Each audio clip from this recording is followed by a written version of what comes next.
Oke, baik. Assalamualaikum warahmatullahi wabarakatuh. Salam, Om Swastiastu, Namo Buddhaya, salam kebajikan untuk kita semua.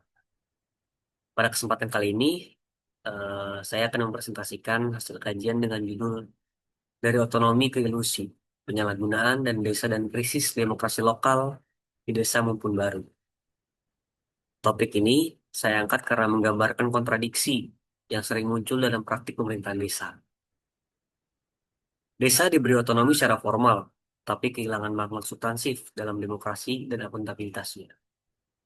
Kasus yang menjadi fokus saya terjadi di Desa Mumpun Baru, Kecamatan Pemenang Barat, Kabupaten Merangin, Provinsi Jambi. Kasus ini menunjukkan bagaimana idealisme otonomi desa yang seharusnya mendorong kemandirian dan kesejahteraan justru berubah menjadi ruang penyalahgunaan kekuasaan dan ketimpangan kontrol sosial. Sebelum itu, perkenalkan, nama saya Dua Paredo Samudra dengan NIM 66702300059.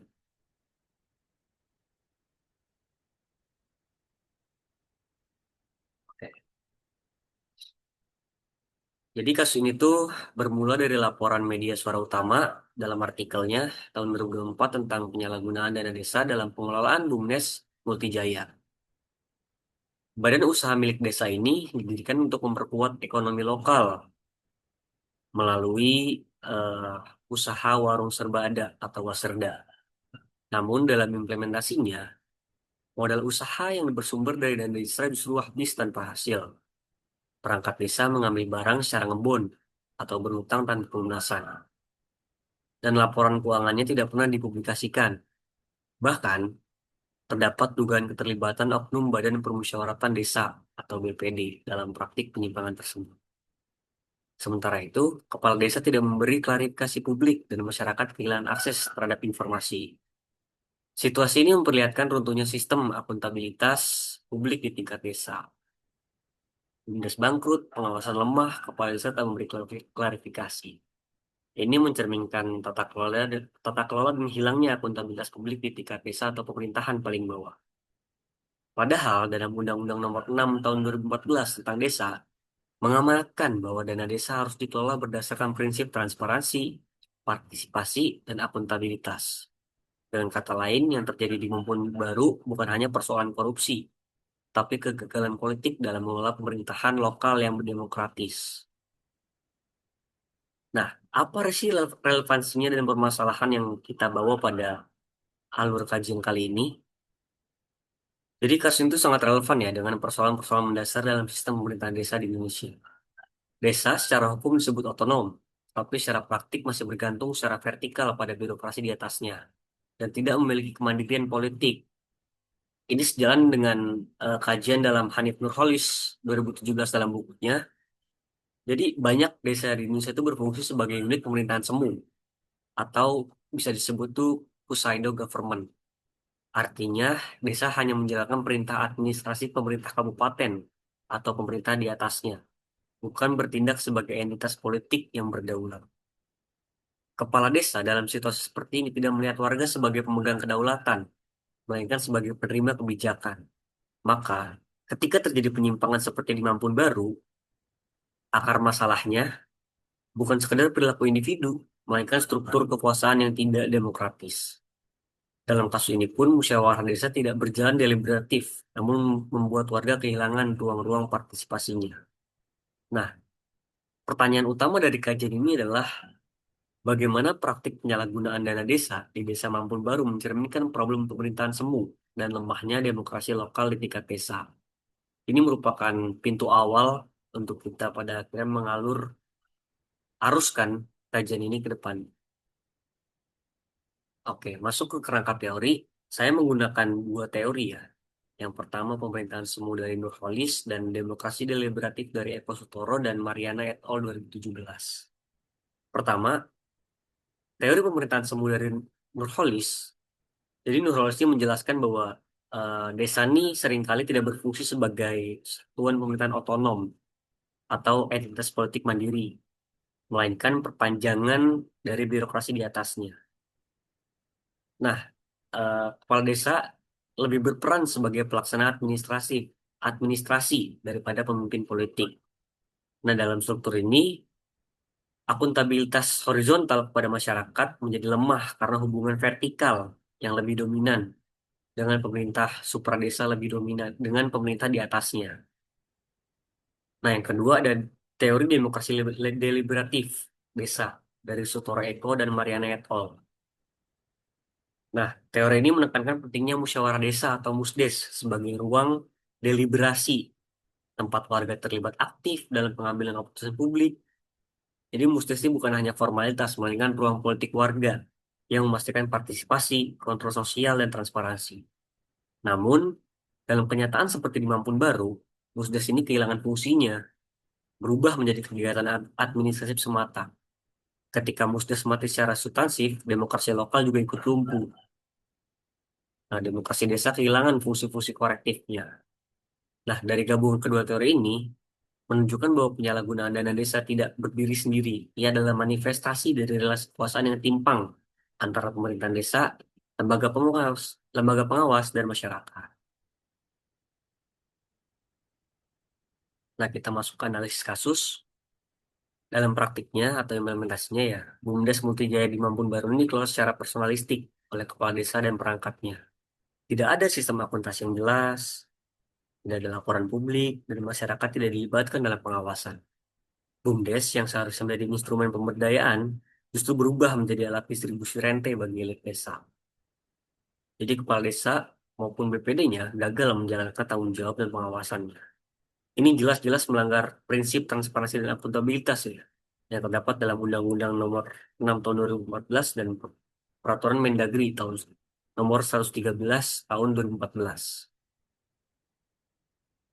Badan Pemusyawaratan Desa yang semestinya berperan sebagai parlemen lokal justru gagal menjalankan fungsinya. BPD tidak menjalankan atau menegakkan kontrol politik, bahkan diduga menikmati keuntungan dari sistem yang rusak.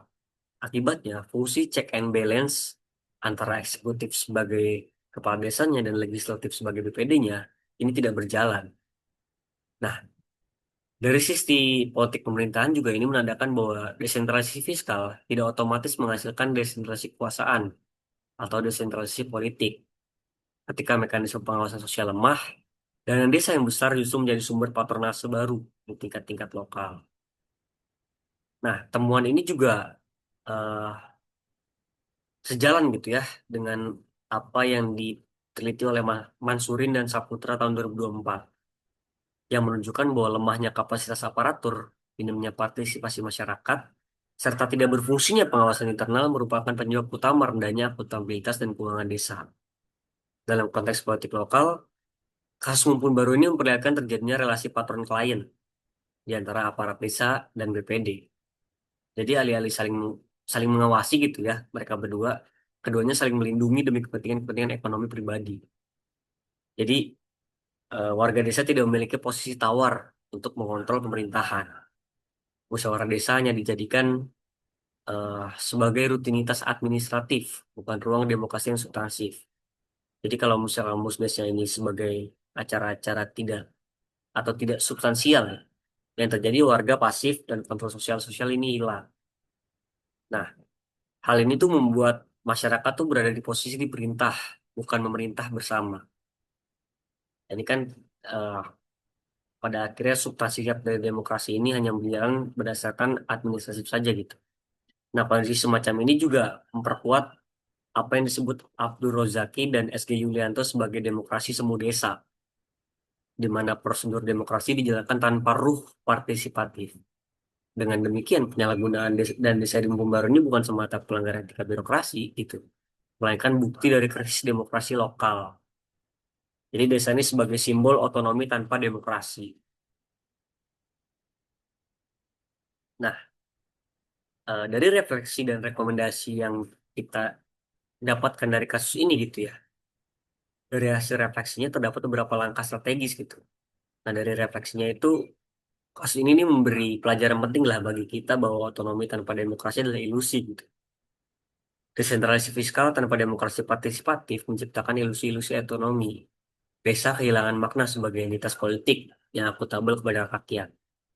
Nah, dari hasil refleksi ini, muncullah beberapa rekomendasi strategis. Yang pertama, revitalisasi musdes sebagai forum deliberatif. Musdes harus menjadi wadah diskusi politik atau diskusi publik yang melibatkan seluruh unsur masyarakat, termasuk perempuan, pemuda, dan kelompok marginal. Yang kedua, ada penguatan kapasitas kelembagaan desa atau pelatihan lah bagi aparatur dan BPD tentang akuntabilitas publik. Ini harus rutin agar bisa memahami bagaimana akuntabilitas, pelaporan keuangan, dan etika publik. Yang ketiga, ada transparansi berbasis teknologi.